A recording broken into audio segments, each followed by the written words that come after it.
Hello, everyone. Thank you for joining us for one of our featured sessions tonight. It is Safely Operating Labs and Office Buildings Post-COVID-19.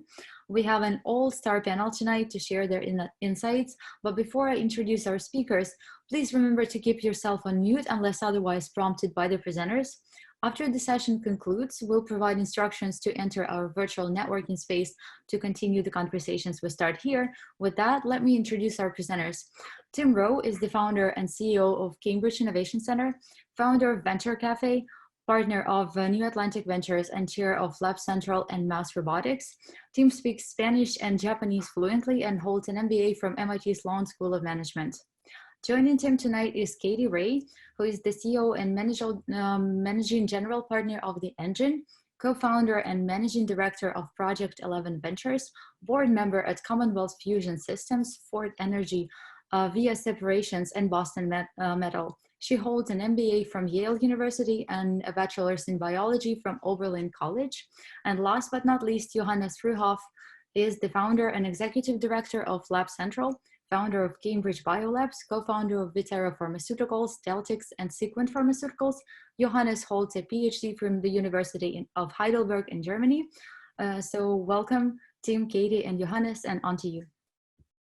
Okay, thanks very much. Well, Johannes and Katie, thank you for making time available and sharing your wisdom. We were just talking, participants, we were just talking before this began about what some of the questions that you might have as an audience would be. But I'd like to invite everybody who does have a question to just post it now in the chat. We will see that and we'll do our best to answer. Johannes, let me start with you. I posed a question as we were preparing. How long is this going to last? And do we see a future where we're all back in our labs and office buildings safely? Thanks, Tim, and nice to see everybody. I see a bunch of familiar faces. It's like being back at CIC for the Venture Cafe meetings. It's cool. Well, who knows, right? I have no prediction of when we'll be back. I'm very certain that we'll be back, and that we'll be back in person, and that we'll eventually have events again, and we'll use our meeting rooms for in-person meetings where we see each other's faces and not just masks. So the timing is the part that I'm not willing to bet on. I think we are safe to just predict into the foreseeable future. So we are not planning any events through August right now, and I've told my team to not expect any big events or lectures to happen on site for the rest of the year. I strongly believe that this virus, especially now with the distancing that we have in place, it'll take its sweet time to work itself through the population. And so that will lead to a long period where there's still people need to be protected and haven't been infected yet. And so we may see this some version of distancing and mask wearing and reduced proximity for the next 18 months or 2 years. And I wouldn't be surprised if we ended up in a situation much like in many places in Asia, where it becomes really acceptable and normal for people who have a cold to be walking around in masks to protect the rest of us. So Carlos, I think that mention of Asia is a really interesting point. I think a lot of the folks on this call know how challenged we are in the United States, how many deaths there have been. I don't know if everyone is as familiar with how other countries have come to this. And I think it's impressive to see the differences. Do you see yourself in a position to kind of describe how the countries vary, or shall I jump in a little bit on that? You should jump in. The data today in the US is more than 60,000 deaths, unfortunately, as I think everybody knows. We're about twice the population of Japan, and they were afflicted by COVID about 3 to 4 weeks before we were. So they, in theory, should be kind of a little farther along in their curve. At this point, they're reporting about 500 deaths total, instead of the 30,000 that they would have if they were kind of experiencing COVID the same way we were. And so one of the questions is what are the differences? They are an older society and a society that uses public transit more than we do. They're a society or a country that did much less in the way of actual quarantines. And they nevertheless are seeing these kinds of numbers. We went to our team over there and asked what the data was on non-COVID deaths. Was there somehow this large number of deaths that weren't being counted, as is sometimes the case? And they actually found that there were fewer deaths in total from respiratory diseases this year than previous years. That is to say that all the precautions around COVID have actually reduced deaths related to influenza. And unless they're really miscounting, this seems like it's pretty solid data. So the suggestion is that the big thing that's different in Japan is their very widespread use of masks, as Johannes mentioned.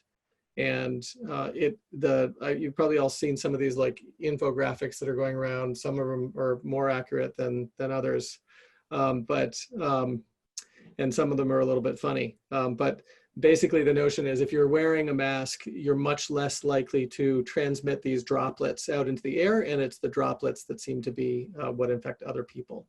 So at least at CIC, we're really putting a huge emphasis on masks.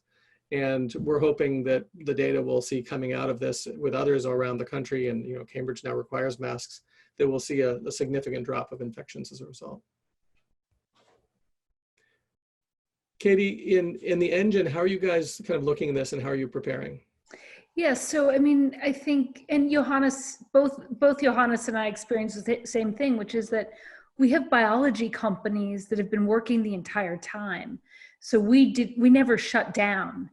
Our population that would normally be in the building is much, much lower. And we have a whole set of new systems in place to keep each other safe. So anybody that is working in the building is coordinating when they're coming in order to accommodate all the teams and everything that needs to happen. So there's a much higher level of coordination. There's a much higher level of kind of disinfectant handles and surfaces and mask wearing and all of that good stuff. But I think the good news for what we all do in this kind of startup co-working world is that we do have some strategies that seem to be working in terms of keeping people healthy and distant from each other. We're in a much better situation than most of our educational institutions are in, where think about trying to keep the classrooms, kids 6 feet apart like that. They have a much harder challenge than we really have.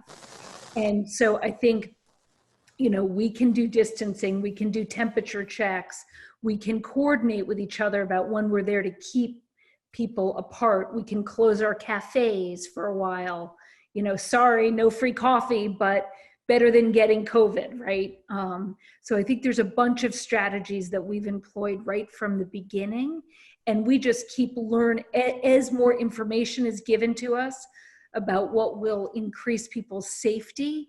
We keep knocking those off, and one of the most incredible things I think that's come out of this for kind of all the Boston co-working spaces is that we're coordinating with each other and really trying to learn from each other best practices. So, every Tuesday night, we all get on a Zoom call together, and, Tim will say, well, I've got a new way not to, have to use your hands to open doors, or, Johannes will say, hey, we know how to do rapid testing. So I think the cool thing is like what we know and what we understand is evolving. I don't think any of us think we have the answers, but we certainly are getting closer to what the future will look like. And like Johannes and I think Tim, I don't think we're headed back to where we were before COVID for a long time. And so we just have to get smarter and smarter. And some of the interesting data that's coming out of countries that are ahead of us, whether it's China or South Korea or Japan, or maybe Sweden, or some of these, or Spain, which is already opened. and Italy, which is starting to open. Like, we have a lot to learn from those different places, and we're certainly keeping tabs on that. But I do think we are at work. We have been the whole time for part of our population. And that will just increase very, very slowly once the governor lifts some of the stay-at-home regulations. We will slowly get back to work. This is not going to be a fast-paced change, right? We might go from 5 or 10% of our population to 15% of our normal population to 18. This isn't going to be like 5 to 10 to 100, right? And so I think we all have to get used to working at home if we can. That is in our future for a long time. So we have, excuse me, I have some questions that have come in on the chat. By the way, this is my first time doing something quite like this. And so I thank you all for bearing with, I don't know, Johannes and Katie, you probably have more experience with this, but let me suggest that we kind of go through some of the questions here and kind of one of us answer each of them. So I'll start if that's all right. There's a question: what are your thoughts on requiring everyone to use the same doorway when there are other options available? So we're fiendishly reading every kind of study out there about how COVID transmits and so forth. And we actually have a document that we made public to our clients, but not generally yet. But if you send me an email, I'll put my email address in, I'll send you kind of a preprint. Essentially what we're seeing is this: respiratory diseases normally can transmit either through large droplets, that's short distance, a meter or two from you, through aerosol, which is sort of getting into the air and hanging out into the air, and through touching something like that doorknob that you may be referring to as you kind of people going through a door. At the moment, the research seems to suggest that the main way that it's transmitting, almost everyone is getting it from those large droplets through short distance. There's a study in Korea that shows, that just came out that some of you may have seen, and I'll share that here. There's an office building in Korea. Can people see this? Mm-hmm. There's an office building in Korea where somebody got COVID, and the Koreans are amazing at this. They tapped cell phone data, and they got the list of every person who had been in the building or near it for more than 5 minutes through the entire period. So the entire population. And then they tested everybody. And they tested if somebody turned positive, they talked to their contacts and so forth. And they got a really clear picture of what was going on. And what they found was, in this office building, there were about 97 people who got COVID. Almost all of them were in this one area of this one floor. The blue desks show you the folks that got it. On the opposite side of the same floor, there were just a handful, 5 people. And I believe there was only one other person in the entire building that got it. And they said there was a lot of contact between these people in the lobbies and the elevators throughout the building. So they concluded that really it wasn't getting past by touching things like elevator buttons. It wasn't getting past through casual contact, like standing in the elevator together for a minute or so. It was really getting caught by people who were sitting near each other, near an infected person, for really quite an extended period of time. And I think it was weeks that they studied this over. They also found, interestingly, that the family members of the people who got it did not catch it as much as the coworkers. So 2/3 of the coworkers in this area caught it, which is obviously very contagious, right? Only 16% of the family members of those who caught it got the disease. And of those 16% who caught it, none had secondary complications like pneumonia, meaning they caught it and they only had light impacts from it. And so the perspective is that it's the amount of time you're spending with sick people, which is largely driving this. And I mention all this in the context of this notion of, should you use a different door to go into the building? If you can, there's no reason not to. If you can separate people so they're not crossing paths and not touching things, there's no reason not to do that. It improves safety. But it does appear that the main issues that you have are really with coworkers who are spending a long time with each other. And so that comes back to these kinds of solutions like the masks. Does anyone, Katie or Johannes, do you want to comment on this at all? Well, I would say there's only one other consideration here, right? Which is that if you wanted to do something like taking people's temperatures, which certainly has a lot of merit, letting people go through lots of doors makes that difficult. So I think that's what you're weighing is like, yes, it's better not to have all this overlapping contact. But on the other hand, if you want to implement some safety measures like that, you really do have to have people come through a similar door, at least at the beginning of the day. And I don't know how you would enforce it if you don't kind of do it all the time. And you know, there's also delivery people, there's a bunch of other people that come into buildings. There's policies around visitors. So like when we reopen, and when we're fully reopened, we probably will still not allow visitors in the building, right? At least until we get control of kind of our internal group. But it's, you know, those are considerations we're just weighing. Whether more contact or, you know, kind of more control. And so I don't think we have a full answer to that. Right now, we're headed towards a little bit more control of who's in the building. And then maybe later on, it's less contact, you know. I think the question of using different entrances is really cosmetic. There are other pinch points in our buildings, and we are all running co-working spaces that people have to use, and the bathrooms are like one of these areas that you just can't avoid if you're there for more than like any given amount of time, and that is an area where you got to pay attention, right? And where people share the same air and share the same door handles and things, and there's of course hygiene considerations around that anyway, but it's also I believe one of the higher risk areas in each of our operations, simply because it's a pinch point. Otherwise, you can keep people quite well apart. So, in fact, we are aware of the need to trace people's path, and we are giving, like, one of the things that is maybe interesting to you is that LabCentral has continued to operate through this whole crisis, right? So we have weeks of experience now, and knock on wood, not had any transmission on site, even though there's of course hundreds of people who come through cumulatively. And so some of the policies that we've instituted, I believe, contribute to the fact that we didn't have those. But it's also, and it helps us inform others what may be sort of useful and doable, as opposed to theoretically the best solution, but impractical.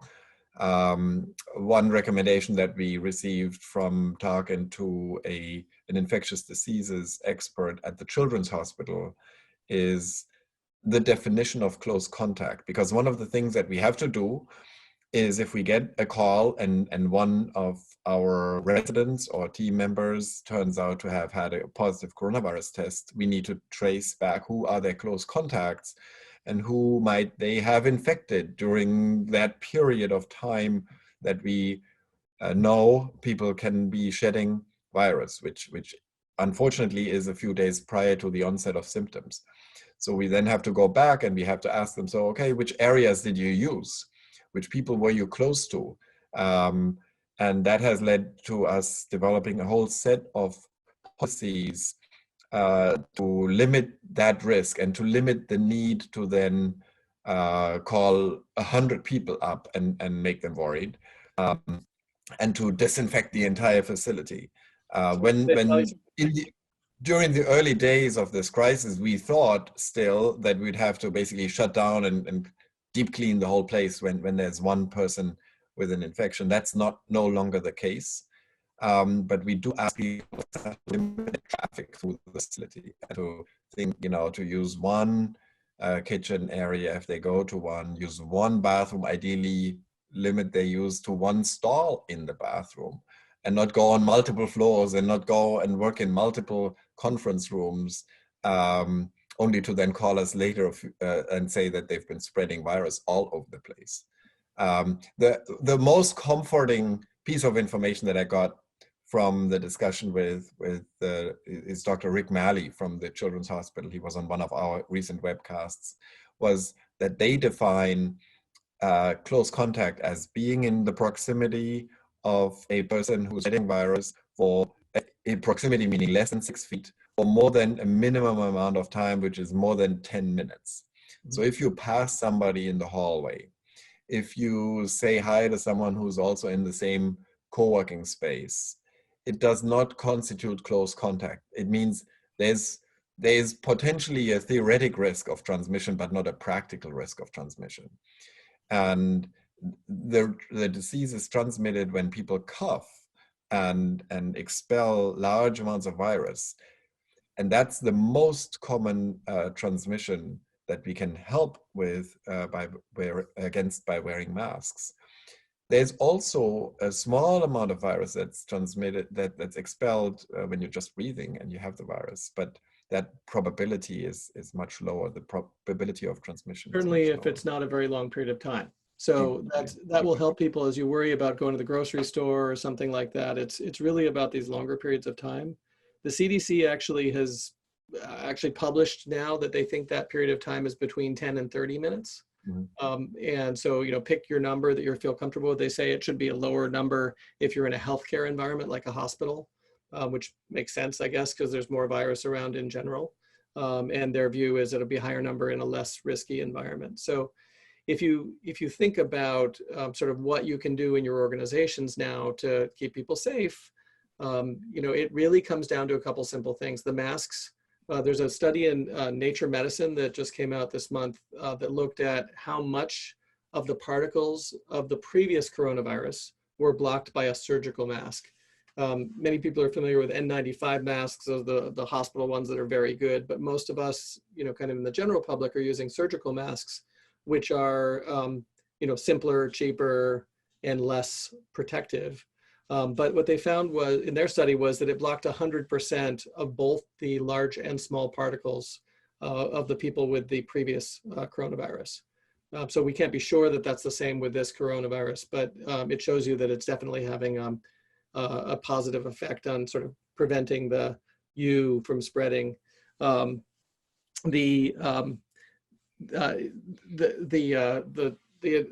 Somebody sent me a graphic, which probably shouldn't be shared publicly, but I'll just share this. They were saying, imagine two people, two males, and they're both not wearing pants. The crude cartoon, I saw that. Did you see this? I'm Yeah, getting thumbs up. So one keys on the other, the other one's going to get wet, right? If the other person has pants, but the person who's peeing doesn't have pants, the other one's still going to get wet. If the person who's peeing has pants, they'll only get themselves wet. So it was a very easy to remember image. I'm sorry if I'm offending anyone with this this graphic image, but you gotta have the mask on in order to protect other people. There was an interesting study also done on a previous coronavirus. This is the H1N1 virus, also known as the swine flu, and it was a flight from New York to Hong Kong, I believe, or Shanghai, something like a long flight. And a bunch of people on this flight got sick, and they managed to contact lots of the passengers and find out who got sick and who didn't and who wore masks. And what they found was that about a third of the people on the flight who didn't wear masks, who they were able to reach, got sick. And they found about 9 people on the flight that did wear masks. And these are regular people, so we're presuming these were not the kind of N95 hospital masks, but just kind of what they had around. And 0% of the people wearing masks got sick on that flight. So I can't underscore enough the simplicity of this. To jump ahead, there was a question about how do you get protective equipment like masks and not feel guilty about it. The hospitals what they're short of is the N95 masks. Nobody is recommending those for the general public. You should reserve those for the healthcare workers. But the surgical masks, you can actually order these in bulk today from China. These are readily available. Yeah, one of the websites I saw in China is they're now selling them for 2 pennies each in bulk. So your organization could be getting thousands of these for a nominal amount of money and providing them to everyone that you work with. And they will still be relatively better protecting yourself even than just being like bare. Exactly. In these studies, the nature one was on surgical masks. The airplane one was essentially surgical masks. And the Japanese, you know, the success they have in Japan, they're not using N95 masks. These are kind of regular home masks that you would have as you're wearing on the subway and such. Yeah, I mean, I do think I think, Tim, just to underscore, we're going to have to get used to mask wearing, and it feels weird to us. I mean, I certainly feel like I'm going to rob a bank when I go to the grocery store. But, you know. How do you know the feeling of going to rob a bank? Well, you know, like from a movie, but you know what I mean? Like you feel like a criminal in the thing, but you know, probably in a year from now, we won't feel that way.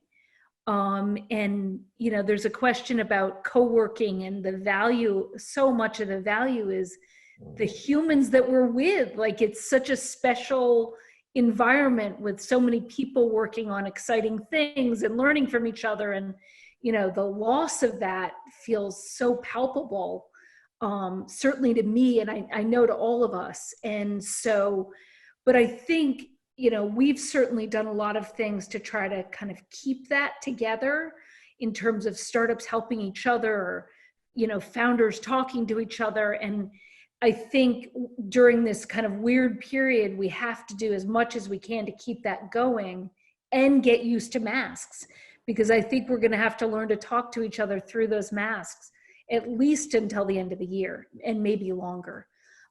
So I think there's a lot of kind of renorming. I hadn't thought about the use of adult diapers, but, you know, you could use that so you don't have to go to the bathroom. I'm just kidding. There, you know, humor is important in these times as well. But I do think it's so much about learning to connect in these different ways and feeling good in that. So, but at least that's what I tell myself every day. So there's a question here about how close the benches are at LabCentral, and how close is it safe to have benches and desks? At all lab places. Yeah, we can talk about that. I mean, we are now providing sort of a call list for people in the, so I believe that when they wear masks, they are safe enough to work, even if they were to work side by side. So our benches are exactly 6 feet wide. So if you're standing in the middle of the bench, you should be able to socially distance. That in itself would make it theoretically safe. I don't recommend that. We do recommend that people still wear masks. I believe that I would feel quite safe working 6 feet from somebody else wearing a mask, even for an extended period of time. However, we are still now providing them with a list and a map of the open lab so that they can coordinate amongst themselves. We are not going to regulate that. We are also, so we have a few functional labs that are these so-called biosafety level 2 labs, where they work at these hoods, right, biosafety cabinets, and they are fairly close together. And so we are also helping to keep the numbers down by providing sort of scheduling for that. There's also a question on restricted ways of accessing lab equipment. So relatively early, like in March already, we had instituted our first rules, and those included the demand, the request to wipe down your workspace before you leave for the evening, and wipe down any buttons that you may have touched, because we were worried about that sort of surface-based transmission. And that theoretically should reduce the risk very significantly, right? Like if every one of, and our workers are typically scientists, so they get it.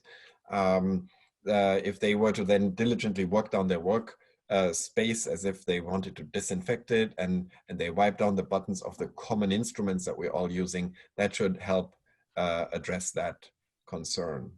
We do not like the use of gloves outside of the lab. I've seen a few people opt for that. I think it's much more cosmetic than it's really medically helpful. your skin is actually able to clean itself relatively well. I don't know, those of you who've done microbiology classes, they will have done this experiment where you put your finger in something ugly and you leave it for a while, and the skin, a healthy skin, is actually producing antibacterial compounds all the time. That is a natural mechanism that helps us. So that's actually better. And then the regular hand washing is better than wearing gloves where you don't know what's on the glove and you might be transmitting it throughout the whole facility. So that we don't really like that type of behavior. So I think you're handling this just right, Johannes, and you're also lucky to already have a 6-foot distance. But just so people understand what the 6 feet is about, that was intended to be a safe distance without a mask. And so with a mask, in theory, you ought to be able to get closer than that. And we do know that the Japanese subways are, I think they're about 60% of normal capacity, or have been for most of this time. So that means very close. And the masks seem to keep the number of deaths very low for such a large country. The Netherlands is recommending, or actually requiring, a 1.5 meter or a 4.5 foot distance between desks. A number of the Chinese companies are requiring a 1 meter or 3 foot distance between desks. We don't yet, and that's sort of human to human, so center of chair to center of chair from the diagrams. So we don't yet know what really is the right number. But for instance, the Netherlands has really managed this crisis very well. They're well down the curve now with a number of new cases and deaths petering off. And so it does seem that some of these tighter distances in office can work. My personal view is I think that's fine, but with a mask. For now, right? Until we know more. Yeah, until we're constantly looking at the studies as they come out. Katie or Johannes, do you want to pick a question and jump in? Yeah, I'm looking through them here.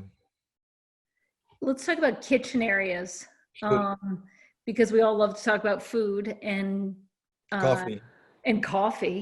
So, and in fact, I made a reference on our last call to, we always have pizza every Friday at the Engine. And we were mourning the loss of like Pizza Fridays. Like, it's so exciting. You run down and get your slices, right? But those will be suspended for quite a while, because those are gatherings that like put everybody at once in our cafe. Mm-hmm. And I think when you're eating, it's pretty hard to wear a mask. Love for somebody to develop a mask you can eat through, but so I think those won't happen for a long time. And I think until we really get a handle on this, there won't be coffee or snacks either. There might be single package things that you could grab or that we distribute, throughout the building. But I think in general, we are trying not to have people eat together in the cafe. And that stinks because it's one of our favorite things. But I think for right now, it's just prudent for that to happen. There'll certainly be water and things like that, but we're trying not to have overlap in cafes. It's worse than a bathroom, right? In terms of number of people that could be on top of each other at once. So that's at least what we're thinking, but hopefully it comes back relatively quickly. Katie, I think that, what you said earlier was this will be in phases. We're talking with a lot of the governors and other leaders, and they are looking at this as phases. And those phases might be only a few weeks apart. So it may be that we've got these sort of more draconian rules, nobody hanging out in the kitchens for a little while. And then as the case counts come dramatically down, and we believe they will, then we may come to the conclusion that, operate as normal, but just keep using your mask, for instance. And by the way, we could also, we're trying to have different colors represent what's possible in that phase. So in a red phase, there's nothing in the kitchen. Everyone has a mask on to be in the building. Everyone gets a temperature. But when we hit, kind of a lower level, it might be that those things open. But you could go back to a red phase, right? So people have to be used to going back and forth in phases, different safety measures. Someone here asked about directional patterns in the office, like arrows on the floor, only walk this direction and so forth, and how to set that up. We're working on that. Are you guys doing anything like that yet? I told my team I don't like them much. And we work with grown-ups, and I don't really think they're necessary for our type of user, but we have a very special type of user. I think they might make sense in the supermarket, where you really do work with a very general population that has very little understanding of the transmission routes and the risk, and it gives them probably more comfort to be walking one way down the aisle than having someone come up at them. But again, the data that we know tells us that walking past someone doesn't make you a contact, and if they don't directly cough at you, which they shouldn't be doing in the first place. And so I think it does come down to this. I think we will enter a new normal once people adhere to a behavioral code where they will self monitor, and where they will understand that having a cough and going into the office is just an unacceptable thing to do, because those are the moments where you infect 96 people in your office, when you're creating a cough cloud. The other thing about Japan is that people do not cough or sneeze in public, right? It's a different way of behavior that does help with this. And I think we will need to get to a point like that, or we will probably. So on this And if point we do, it should help our cold and flu season, which gets Sure. so many people sick every year. Exactly. And that's a really good point. I think all of the things that we're all doing now to work to make our spaces long-term less likely to be places you would pick up any kind of contagion, I think that will have huge benefits forever. So society will see fewer deaths every year in the future. Johannes, picking up on your note about you shouldn't be coming in if you've got a cough. One thing that we're doing is we actually haven't done it yet. We've just written the software and we've told people we're going to do this, and we don't quite know how they're going to react. Is that we've said to our clients and staff that we want them to either hit a website in the morning and go put in their temperature and their symptoms, and they get a green light symbol from this web page, say today is a good day to go in. If they put in symptoms or other factors that suggest that they might be a risk, it says please work from home today. And right now it's an honor system, but we're requiring it. And if you don't remember to do it at home, where you probably have a thermometer and it's a little bit easier, you can do it in our lobbies. We're hoping to get more people to do it at home.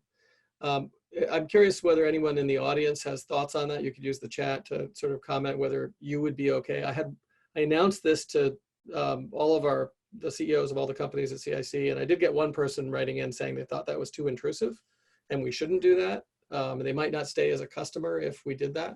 I had others writing in saying they thought this was a good idea and would help them make them feel safer. So I'd really be interested in what people's thoughts are on that. Just one point too to add on to that is, I do think that anybody who runs a company or is in leadership of a company really needs to be part of the solution. Like I've been saying for a long time to people, please do not come to the office if you're sick. Please work from home. You will keep us all healthy. But like everyone needs to say that, because so many people feel pressure to come in that they'll be less valued on the team or something. And I just think it's going to take all of us to keep reinforcing that, especially through the fall. Yeah, I think that the temperature taking, we see that at the construction sites, for example, where or in contexts where the worker is really not empowered, and where they may not get paid if they just stay at home. Most CIC clients, certainly all LabCentral clients, You yourself were a CIC client, Johannes. Watch out what you say. equally will get paid when they work from home, right? And so there's not really typically that pressure. My fear is that if you just bring it down to temperature, you're risking that people write the wrong temperature in, and if they really just like want to ignore this. I think it is important. The temperature taking may be a tool to make people a little more aware of the necessity and of the risk they cause for others when they go in while they're ill. I think that's the biggest benefit of taking the temperature, rather than turning somebody away who's running a fever. Like, who comes to the office when they're running a fever in the first place? They shouldn't, right? Like, I Well, so we did just have a cleaner coming to one of our facilities for a week after having taken a COVID test. They hadn't gotten the results yet, and they just kept coming in. So these things are happening, but maybe not as much on the client side. I hope that's not the case. Yeah. So I want to get back to some of the questions. We've got a lot of them.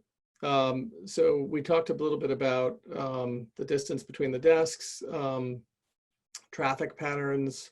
By the way, I think we are going to do them in the first phase at CIC and see how that goes.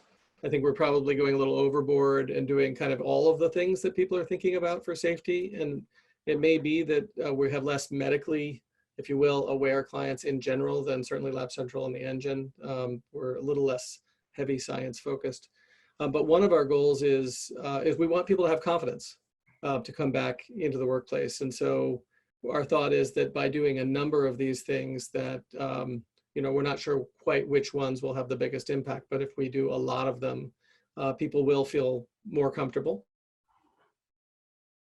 in a shape. A question that was in here that I saw was whether, where will this go longer term? We're obviously very interested in that because we're wondering, will we still be needed by society and so forth, after this? There is some interesting data on that. Sweden, which has remarkably been doing relatively well in this crisis, despite less kind of restrictions. We heard that their co-working spaces had their best month ever in terms of revenue this March. And that there was actually a flood of people going to shared work environments. Why that is, we're not entirely sure. There was an article out of Australia, which is perceived to be in its recovery now, that says there was about a 30% surge in demand for shared workspace environments. So we are preparing for the notion that these kinds of environments, these flexible workspaces, will be in significant demand. We're hoping that that's the case. And one of the things that we want to do as we prepare for that is to make it a reality that they are safer than any other kind of workplace. There's a one factor here which is interesting, which is that those of us on the speakers here all represent organizations that kind of professionally focus on creating a safe and effective workplace. We don't have another, for the most part, we don't have another thing that we also do, right? So we're not like Coca-Cola that makes Coca-Cola, but then we also want our offices to be safe. This is what we do. So I think we're in a position to really put a lot of effort and thought into making these spaces particularly professional and safe. And I wouldn't be surprised if we see a kind of a shift as folks say, hey, maybe I don't really want to manage these issues for myself in my own company's offices. Maybe I'd rather be in Johannes's, incredibly professionally managed space, or I'd rather move into MIT the Engine and be in an incredibly professionally managed space.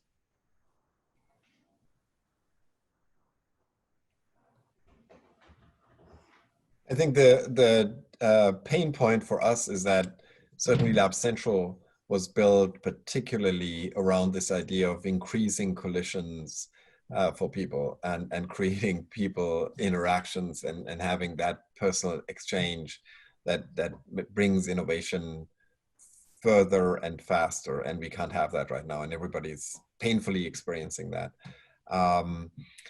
But I also believe that this is a thing that we will get through and that we will get back to a normal at some point. It'll be a painful time until then, but it's not forever. I mean, in 1920, the flu was gone.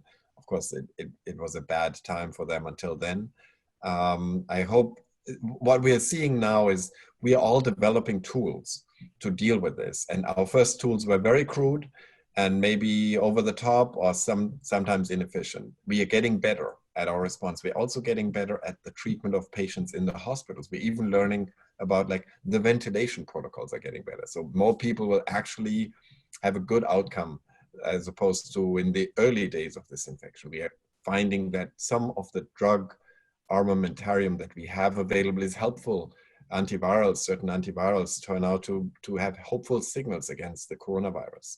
So we are making progress. Over time, this disease will become less deadly than it is, and than it was in China, than it was in this country in February and March. And we will see improvements there. We will see improvements in our protocols of triaging, in our testing protocols. So over time, things will get better. It currently feels like we're in this deep hole, and where's the out of it? The tendency will improve. I have no doubt about this.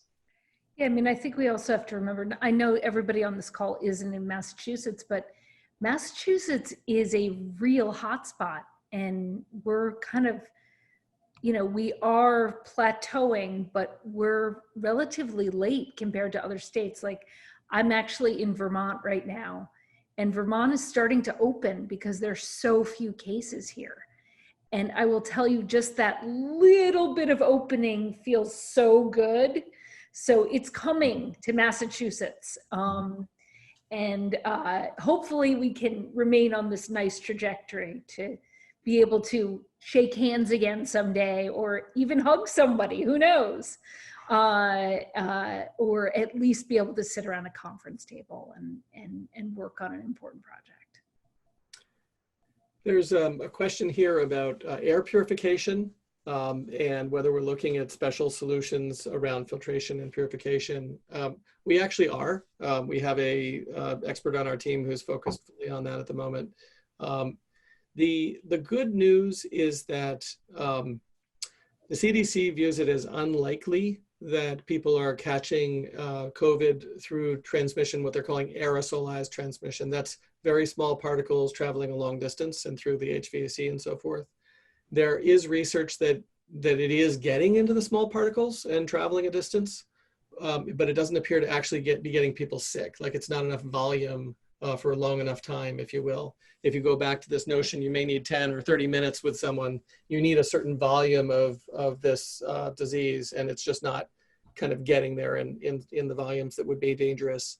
The WHO did a study where they looked at 75,000 cases of COVID in Wuhan, and they found 0% of them were attributed to aerosol-based transmission.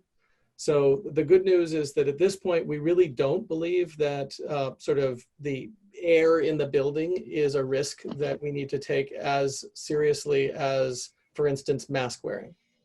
So if you walk into a building, and I see some of my colleagues at some of our landlords here in the audience, I won't name any names. If you walk into the building and you see the security folks not wearing a mask, that's a problem.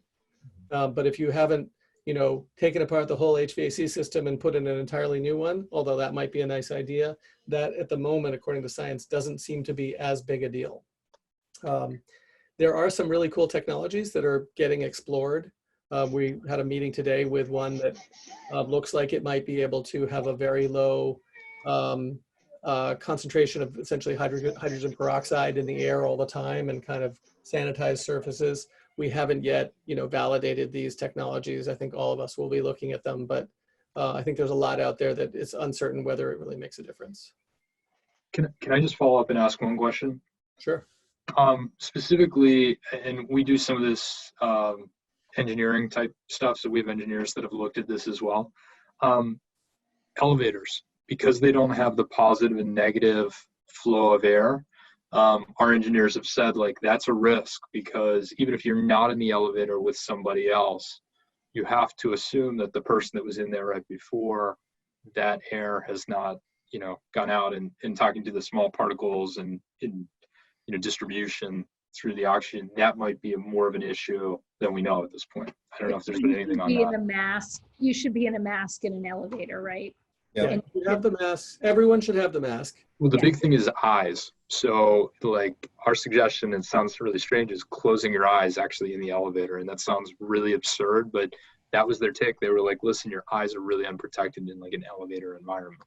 So if you look at the South Korea study, and I sent the very first link in the chat for this is the link to that study. I don't think they can see it if they weren't in. Oh, so I'd right? repost it. Yeah. Okay, I'll repost it. They really concluded that no, the elevators aren't an issue, elevators and lobbies. And so, and it isn't that you aren't getting the virus. There's no magical reason that those droplets aren't hitting you. It's just you're not getting enough of it over a long enough period of time.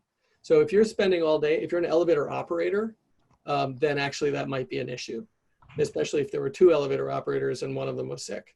But what we are seeing is places looking at limiting it to 4 per elevator, which gives you kind of that a level of safe distancing. I agree with you. You don't have as many air changes potentially, although I don't know, that probably depends on the technology of that elevator. There must be some ventilation that's going on in it. But no, we're not seeing that in the literature as a vector of significance. But I'll just remind you, I am not a public health person. We're just learning from kind of Other people's work. experts here. Right. Yeah. We're not public health or doctor experts. No. We're people who read studies. Yes. I think as we enter the summer season, the open fans may be a problem, right? And they will certainly change the way that your 6-foot distancing doesn't help you if someone coughs into the airflow of a fan, and then that's a very bad idea. It's a bad idea. But I'm sure I mean, we have some stories of where that contributed to the spread at a church, I think in Korea at one point, and so forth. I mean, there was a restaurant in Guangzhou. So fans, you don't want fans, basically. Yeah. You don't want blowing air past someone who might be sick. That's a good point, Johannes. So outdoor restaurant, good. Indoor restaurant with fan, bad. Oh, outdoor, I saw research that says you're about 300 times less likely to catch it outdoors than indoors, other things being equal. So outdoors with a mask, even more so, you're pretty much, it does appear that outdoors is we're looking at the possibility of using some of our balconies on our buildings that are accessible and turning them into kind of outdoor conference rooms, so that people could actually, have a real meeting in person and feel a lot safer. There's also, I mean, we are aware of these efforts to massively increase the testing. I think that's really what's going to help us out of this. If we have much better tracing. Right now, we have to be suspicious of anyone who coughs and sneezes around us. Once we get to a reasonable level, a level that's worthy of an industrialized country of testing, it'll be less of a concern, and we'll be able to trace people more reasonably than we do right now. So just looking again at some of these questions in the list. Somebody, my job required me to come back here from Pennsylvania, and I was very nervous. So there is that feeling of anxiety out there. I think that's a real issue. And I think probably what will help people with that is just the passage of time and seeing, how people are able to keep safe. At this point in MIT, the Engine, LabCentral, CIC, and also our colleagues at Greentown Labs and Mass Robotics and others, there are no cases of someone that we've been able to track getting COVID in our buildings. So while this is a concern, it has not proven to be one that you've seen in large numbers. And this includes CIC facilities around the world and lots of big buildings. So we can be worried about it, and we should be worried about it. But I think, as Johannes said, we're getting closer to finding solutions. Somebody talks about how to deal in the case of companies that need face-to-face contact for sales. Salespeople actually kind of visiting somebody and talking to them and selling. Do you guys have any ideas on how companies may want to wrestle with that one? Yeah, in-person sales calls aren't cool right now. Tough luck. I mean, they're dealing with it on Zoom. I mean, I think, that's what's happening right now, and it's becoming more and more norm. And it's difficult, but I do think for the first time, people are accepting that that's as good as an in-person meeting, or starting to get closer to that. And so I think if it weren't for this, it would take much longer for that to become normal, the new normal. And I've been talking to a lot of people who do sales for a living, and who spend 3 weeks of the month on the road, right? And they're saying, you know what, this is really shifting how we're all thinking about selling in the long term. Yes, there will still be in-person meetings, but that we can do a lot of our prep or a lot of our post-sales calls not in person. And so I think we have to start to embrace that, you know, and the distancing rules will relax, and we will go back to having dinners with people. But I still think some of the work that we've been doing in person can be done on video calls. Yep. So I've been scanning while you were answering that, I was scanning the questions. There's a question about the coffee machines. Is it okay to still have a coffee machine in the office? Is that a problem? I'll share CIC's answer. I'd be interested in yours. Again, our perspective is that the danger is person-to-person close contact, particularly without masks, but with masks, if you're very close, that's a risk. And so we are looking at keeping the density in our kitchens way down. People can't hang out in the kitchens. People can't crowd around the coffee machine. But yes, people can still use the coffee machine. I've looked very hard. There are no studies I've been able to find of somebody getting this virus or concluding that they got the virus from, say, takeout food or grocery items, or, you know, getting a cup of coffee or something like that. The concern that we have that we're focused on is the people, you know, crowded together in the same space. But you guys have a different view on that? Same here. We've shut down the kitchens in March to just discourage the crowding and the socializing that happens there. The biggest pain point, even that keeps me out of the office now on a regular basis, is that we have no coffee there, and it's unacceptable. We are looking at reintroducing that. We will stay away from the Nespresso option, because that has the pods that everybody grabs into and touches the one that you're going to use later. Instead, we'll reopen those that have the touchpad only, that we can type down. That basically the machine itself will not be a transmission risk, but it's the proximity. And that's the only place where we may end up having these silly distancing tiling. And yes, right. Exactly. I think you're going to need to. Yeah. Katie, what are you doing for your coffee? Right now we have no coffee, but we will have to, again, same thing. We'll have to figure out how to give coffee. And you know, there are some great instant coffees out there. So maybe everybody gets a kettle at their desk, some instant coffee. We can think about that. Okay, hey, so Aaron, could you mute yourself? Aaron Kearney? Yeah. Keeney? Yeah, sorry. Sorry about that. We're at, I think, 2 minutes to the top of the hour. Do we have any kind of burning questions from the audience, if you want to speak up, that, you know, we haven't addressed, that you think you'd like to hear from us on?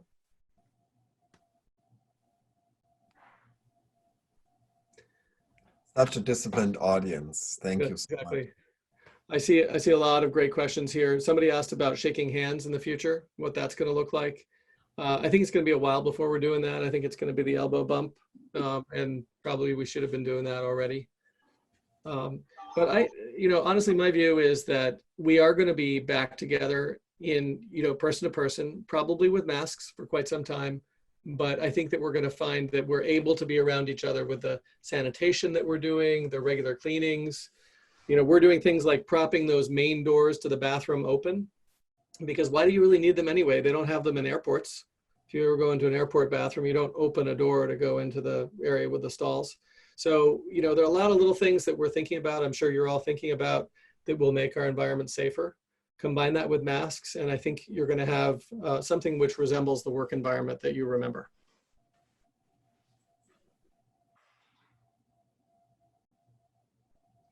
Yelena, you raise a hand? Is that what that was? You're on mute. So just really quick about bathrooms. We have a lot of bathrooms in our office that are one-person occupancy. Mm-hmm. Would it be better if we only use those and close off, we only have one multi-use bathroom? Yeah. Is that? You might ask people who tend to spend a long time in the bathroom to use the single use. But if you're really there briefly, like most of us, I think you're fine. It's back to this sort of prolonged exposure discussion we had earlier.